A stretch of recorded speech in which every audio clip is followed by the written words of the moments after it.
ನಮಸ್ತೆ, ನಾನು ನಿಮ್ಮ ಜಿ ವಿ ನರೋತ್ತಮ ಶರ್ಮಾ. ನಿಮ್ಮ ಸಂಯುಕ್ತ ಕರ್ನಾಟಕ ಯೂಟ್ಯೂಬ್ ಚಾನಲ್ಗೆ ಸ್ವಾಗತ.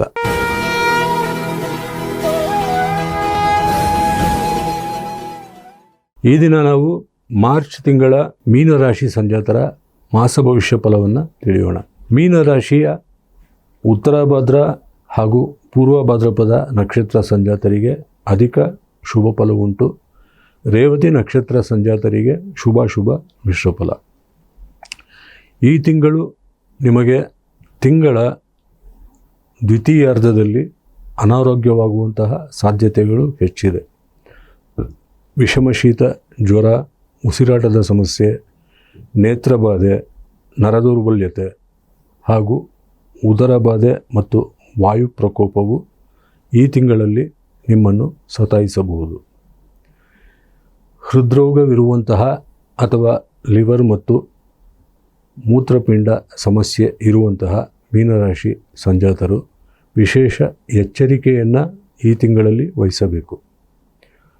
ಡಯಾಬಿಟೀಸ್ ಹಾಗೂ BP ಇರುವಂತಹ ಮೀನರಾಶಿ ಸಂಜಾತರು ಸಹಿತ ಈ ತಿಂಗಳಲ್ಲಿ ಯಾವುದೇ ಕಾರಣಕ್ಕೂ ಪಥ್ಯಾಹಾರ ಸೇವನೆ ನಿಲ್ಲಿಸದೆ ಸಮಯಕ್ಕೆ ಸರಿಯಾಗಿ ಔಷಧೋಪಚಾರ ಕ್ರಮವನ್ನು ಪಾಲಿಸಲೇಬೇಕು. ಏಕೆಂದರೆ ಜನ್ಮರಾಶಿಯಲ್ಲೇ ಇರುವಂತಹ ಶನಿ ಹಾಗೂ 4ನೇ ಮನೆ ಅಂದರೆ ಚತುರ್ಥ ಸ್ಥಾನದಲ್ಲಿ ಇರುವಂತಹ ಗುರುವಿನ ಸಂಚಾರದಿಂದಾಗಿ ತಿಂಗಳ ದ್ವಿತೀಯಾರ್ಧದಲ್ಲಿ ಹೆಚ್ಚಿನ ಅನಾರೋಗ್ಯ ಬಾಧೆ ಮೀನರಾಶಿ ಸಂಜಾತರನ್ನು ಕಾಡಬಹುದು. ಪರಿಸ್ಥಿತಿಯು ವಿಷಮವಾಗಿದ್ದಲ್ಲಿ ನಿಮ್ಮ ಸ್ವಗೃಹದಲ್ಲಿಯೇ ಆಯುಷ್ಯ ಹೋಮವನ್ನು ಆಚರಿಸುವುದು ನಿಮ್ಮ ಆರೋಗ್ಯಕ್ಕೆ ಒಳ್ಳೆಯದು. ಹಾಗೆಯೇ ನಿಮ್ಮ ಜನ್ಮ ತಿಥಿ ಅಥವಾ ವಾರದಂದು ಈಶ್ವರ ದೇವಾಲಯದಲ್ಲಿ ಏಕವಾರ ರುದ್ರಾಭಿಷೇಕ ಮಾಡಿಸುವುದರಿಂದ ಸಹಿತ ನಿಮ್ಮ ಆರೋಗ್ಯವು ವೃದ್ಧಿಯಾಗುತ್ತದೆ, ಅನಾರೋಗ್ಯ ಬಾಧೆ ನಿವಾರಣೆಯಾಗುತ್ತದೆ. ದೈವದ ಮೇಲೆ ವಿಶ್ವಾಸವಿರಿಸಿ, ನಿಮ್ಮ ಮೇಲೆಯೂ ನಿಮಗೆ ವಿಶ್ವಾಸವಿರಲಿ. ಅಚಲವಾದ ನಿಶ್ಚಲವಾದಂತಹ ಮನಸ್ಥಿತಿ ಇರಲಿ. ಮಾನಸಿಕವಾಗಿ ನೀವು ಎಷ್ಟು ಸದೃಢರಾಗುತ್ತೀರೋ ಅಷ್ಟೇ ದೈಹಿಕವಾಗಿಯೂ ಸದೃಢರಾಗುವಂತಹ ಎಲ್ಲ ಸಾಧ್ಯತೆಗಳು ಉಂಟು. ಹೀಗಾಗಿ ಸ್ವಾಸ್ಥ್ಯ ಸಂರಕ್ಷಣೆಗೆ ಪ್ರಥಮ ಆದ್ಯತೆ ಇರಲಿ. ಹಣಕಾಸು ವಿಚಾರವಾಗಿ ಈ ತಿಂಗಳು ಬಹಳ ಸಂಕಷ್ಟ ಸಂದರ್ಭಗಳನ್ನು ನೀವು ಎದುರಿಸಬೇಕಾಗಬಹುದು. ಈ ಹಣಕಾಸು ಸಮಸ್ಯೆಗಳು ನಿವಾರಣೆಯಾಗಲು ನಿಮ್ಮ ಪುತ್ರವರ್ಗ ಹಾಗೂ ಆಪ್ತೇಷ್ಟ ಬಂಧು ಮಿತ್ರರ ಸಹಕಾರ ಬೆಂಬಲ ನಿಮಗೆ ಸಿಗಲಿದೆ. ವೈಯಕ್ತಿಕ ಜೀವನದಲ್ಲಿಯೂ ಸಹಿತ ತೀವ್ರ ಹಿನ್ನಡೆಯಾಗುವ ಎಲ್ಲ ಸಾಧ್ಯತೆಗಳು ಇದೆ. ಪ್ರೀತಿ, ಪ್ರೇಮ, ಸ್ನೇಹ ಸಂಬಂಧಗಳಲ್ಲಿ ಬಿರುಕುಂಟಾಗಬಹುದು. ಪ್ರೇಮಿಗಳು ದೂರಾಗುವ ಸಾಧ್ಯತೆಗಳು ಉಂಟು. ಹೊಸದಾಗಿ ಮದುವೆಯಾಗಿರುವಂತಹ ನವ ದಂಪತಿಗಳು ಯಾವುದೇ ಕಾರಣಕ್ಕೂ ನಿಮ್ಮ ನಡುವಿನ ವೈಷಮ್ಯವನ್ನು, ಅಭಿಪ್ರಾಯ ಭೇದವನ್ನು ಜಾಸ್ತಿ ಮಾಡಿಕೊಳ್ಳದಿರಿ. ಸಮಾಧಾನದಿಂದ, ಸಂಯಮದಿಂದ ಪ್ರತಿಯೊಂದು ಕ್ರಿಯೆಗೂ ಪ್ರತಿಕ್ರಿಯೆ ನೀಡಿ. ಎಲ್ಲೂ ನಿಷ್ಠುರರಾಗಬೇಡಿ. ದ್ವೇಷ, ಆಕ್ರೋಶದಿಂದ ಬಿರುಸಿನ ನುಡಿಗಳನ್ನಾಡಬೇಡಿ. ನಿಮ್ಮ ನಡೆಯು ಸಾಧ್ಯವಾದಷ್ಟು ಶಾಂತ ಸ್ವಭಾವದಿಂದ, ಸೌಮ್ಯತೆಯಿಂದ ಕೂಡಿರಲಿ. ಏಕೆಂದರೆ ನಡೆಯುತ್ತಿರುವಂತಹ ಈ ಒಂದು ಕೆಟ್ಟ ಕಾಲದಲ್ಲಿ ಯಾವುದಾದರೂ ಮುಖ್ಯ ವಿಚಾರಗಳಲ್ಲಿ ಹಿನ್ನಡೆಯಾದರೆ ಅದು ವಿಕೋಪಕ್ಕೆ ಹೋಗುವ ಎಲ್ಲ ಸಾಧ್ಯತೆಗಳು ಉಂಟು. ಹೀಗಾಗಿ ನಿಮ್ಮ ಒಂದು ಸಂಯಮದ, ತಾಳ್ಮೆಯ ಹಾಗೂ ಸಮಾಧಾನ ಮನಸ್ಸಿನ ನಡವಳಿಕೆಗಳು ನಿಮ್ಮ ಕಷ್ಟಗಳನ್ನು ಕಡಿಮೆ ಮಾಡಬಲ್ಲದು. ಹಾಗೂ ಮುರಿದು ಬೀಳುವಂತಹ ಸಂಬಂಧಗಳು ಸಹಿತ ಮುರಿಯದೆ ಮತ್ತೆ ಪ್ರೀತಿಯಿಂದ, ಆರೈಕೆಯಿಂದ, ಒಳ್ಳೆಯ ಮನಸ್ಥಿತಿಯಿಂದ ಕೂಡಿ ಒಂದಾಗಿರುವಂತಹ ಸಾಧ್ಯತೆಗಳು ಹೆಚ್ಚಿದೆ. ಏಕೆಂದರೆ ಜೂನ್ ತಿಂಗಳಲ್ಲಿ ನಿಮಗೆ ಸಂಪೂರ್ಣ ಗುರುಬಲ ಬರುವುದರಿಂದ ಅಲ್ಲಿಯವರೆಗೂ ನೀವು ಈ ಒಂದು ಸಂಯಮ ಮತ್ತು ತಾಳ್ಮೆಯ ಮನೋಭಾವವನ್ನು ಬೆಳೆಸಿಕೊಳ್ಳಬೇಕು. ಸಿಟ್ಟಾಗದಿರಿ, ಆವೇಶಕ್ಕೆ ಒಳಗಾಗದಿರಿ, ಯಾವುದೇ ವಿಚಾರದಲ್ಲೂ ಋಣಾತ್ಮಕವಾಗಿ ಚಿಂತಿಸದಿರಿ, ಅತಿಯಾಗಿ ಯೋಚಿಸದಿರಿ ಹಾಗೂ ಮನಸ್ಸಿನಲ್ಲಿ ಕೊರಗಬೇಡಿ. ನಿಮ್ಮ ಭಾವನೆಗಳು ಏನಿದೆಯೋ ಅದು ನಿಮ್ಮ ಹಿತೈಷಿಗಳ ಜೊತೆಗೆ, ನಿಮ್ಮ ಕುಟುಂಬದ ಸದಸ್ಯರ ಜೊತೆಗೆ ಹಂಚಿಕೊಳ್ಳಿ.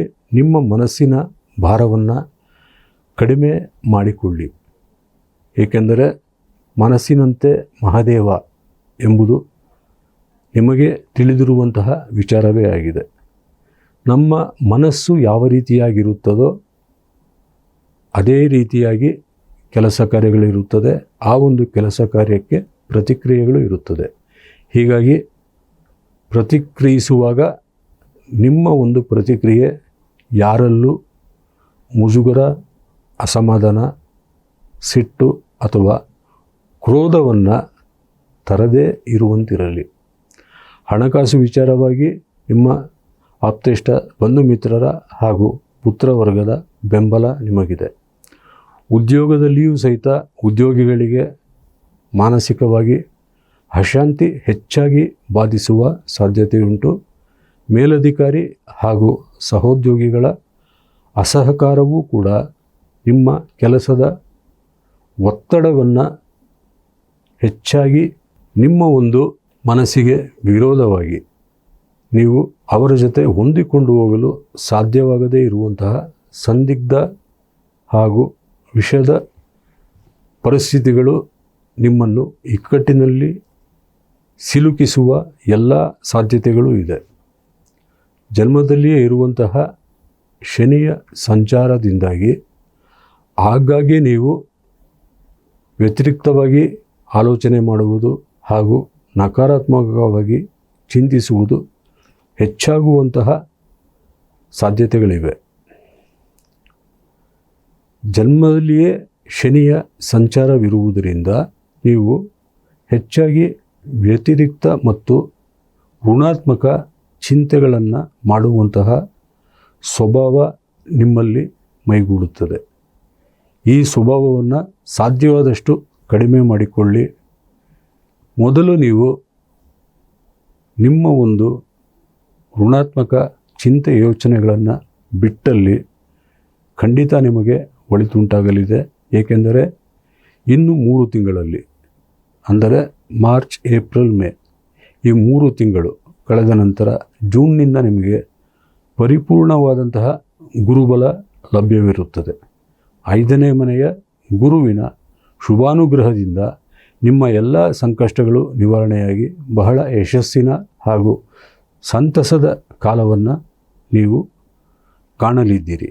ಹೀಗಾಗಿ ಇನ್ನು 3 ತಿಂಗಳು ನೀವು ಸಮಾಧಾನದಿಂದ ಹಾಗೂ ನಿಮ್ಮ ಒಂದು ಉತ್ಸಾಹ ಮತ್ತು ಚೈತನ್ಯವನ್ನು ಕಡಿಮೆ ಮಾಡಿಕೊಳ್ಳದೆ ಸ್ವಯಂ ಉತ್ತೇಜಿತರಾಗಿ ದೈವದಲ್ಲಿ ನಂಬಿಕೆ ಇಟ್ಟು ಎಲ್ಲ ಪರಿಸ್ಥಿತಿಗಳನ್ನು ಸೂಕ್ಷ್ಮವಾಗಿ ನಿಭಾಯಿಸಿ ಯಾವುದೂ ಅತಿರೇಕಕ್ಕೆ ಹೋಗದೇ ಇರಲಿ. ಉದ್ಯೋಗಿಗಳಿಗೂ ಕೆಲಸದ ಒತ್ತಡ ಹೆಚ್ಚಾಗಿರುತ್ತದೆ. ಯಾವುದೇ ಕಾರಣಕ್ಕೂ ಉದ್ಯೋಗ ಬದಲಾಯಿಸುವಂತಹ ನಿರ್ಧಾರ ತೆಗೆದುಕೊಳ್ಳಬೇಡಿ. ಅಶುಭ ದಶಾಭುಕ್ತಿ ಕಾಲದಲ್ಲಿರುವಂತಹ ಮೀನರಾಶಿ ಸಂಜಾತರಿಗೆ ಉದ್ಯೋಗ ನಷ್ಟವಾಗುವ ಸಾಧ್ಯತೆಯು ಹೆಚ್ಚಿರುತ್ತದೆ. ಮಕ್ಕಳ ವಿಚಾರವಾಗಿಯೂ ನೀವು ತುಂಬ ನಕಾರಾತ್ಮಕ ಯೋಚನೆ ಮತ್ತು ಚಿಂತೆಗಳನ್ನು ಏನು ಮಾಡುತ್ತಿದ್ದೀರೋ ಅದನ್ನು ಸಾಧ್ಯವಾದಷ್ಟು ಕಡಿಮೆ ಮಾಡಿ. ಒಳ್ಳೆಯ ಆಲೋಚನೆ, ಒಳ್ಳೆಯ ಚಿಂತನೆ ಮುಂದೆ ಒಳಿತಾಗುತ್ತದೆ ಎಂಬ ಭಾವನೆ ಮತ್ತು ಭರವಸೆಗಳನ್ನು ಎಂದೂ ಕಳೆದುಕೊಳ್ಳಬೇಡಿ.